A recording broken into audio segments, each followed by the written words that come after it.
ہو رہی ہے کیا صبح چوتھی رات ہو گئی ہے اب تو بھوک پیاس سے ساتھ ایک ختم ہو چکا ہے کہتے ہیں کہ غم کے وقت بھوک زیادہ لگتی ہے اگر غم کی بھوک بھی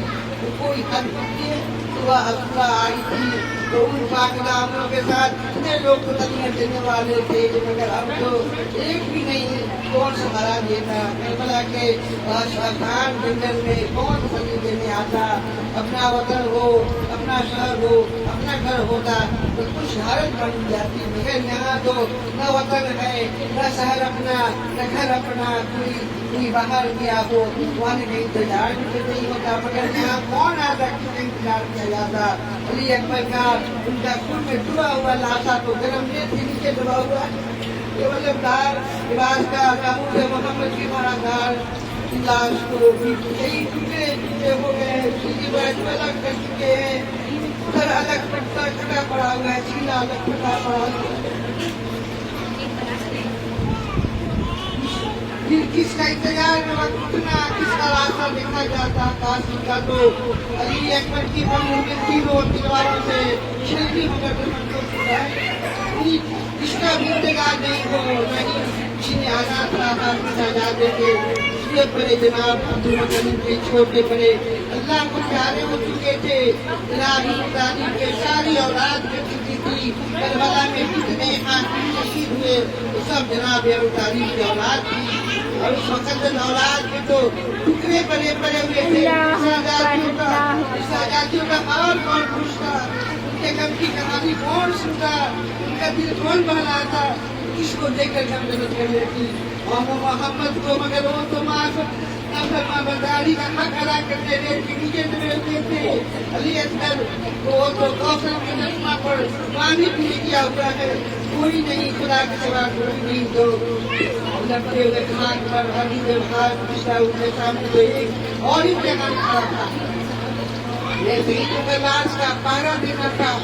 کسی طریقے سے آ رہے تھے کتنا تمناؤں کا مکہ میں کے حقوق کی جد امام حسین نانا جان کا انہوں نے پیش ہوا ہے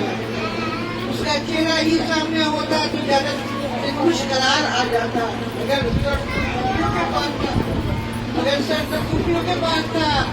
خطرناک شام سے بڑھ کر نہ کوئی شام دنیا میں آئے گا اور نہ کوئی آئے گا لوگوں کا عالم غضب کا سناتا ہے کانوں میں سائے کا آواز آتی آتی ہے جیسے یہ جنرات رو رہے ہو جیسے زمین پیار کر رہی ہے آہ ہو جان اے میرے سامان آہ جنگل میں مہمان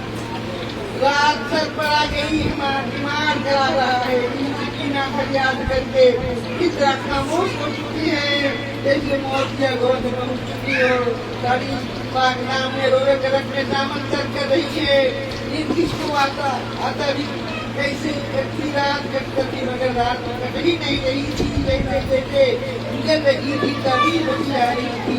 جناب گئے کئی بار جا کر بھائی کا بغیر سر کے لاشا فرماتی ہے کبھی خیمے میں آ کے بیمار کو دیکھ لیتی ہے کبھی بھائی کے لاشا اکبر کو مل جاتی ہے کبھی آدھی رات کر چکی ہے چال سے کی بتاؤں کو چال سے شاور کر رہا ہے جناب زینب نے دیکھا کہ ذرا دور ہٹ کر دوست سمے سے نظر آتے ہیں آپ نے اپنی جوائے دی آگے نہ آنا ایک پردہ مسکین ہے اپنے بھائی کے ساتھ پکڑ سے رہی ہے آواز آئی بیٹی ہم گئے نہیں ہیں ہم بھی تیرا پہلا ہی دیکھنے آئے ہیں جناب زینب نے پہچان لیا یہ تو میری بابا علی کی آواز ہے تسلی کرنے کے لیے دوبارہ آواز آپ کون ہے بابا اپنے بتاؤ آگے بڑھنا آواز آئی بیٹی ہم آگے نہیں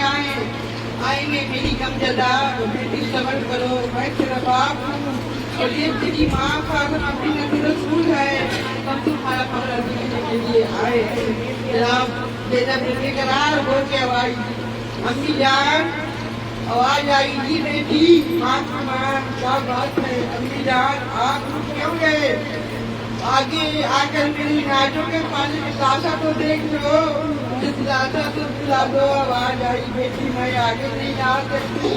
جناب میں نے اپنی آواز دی ابا جان آواز آئی ہاں بیٹی میں موجود ہوں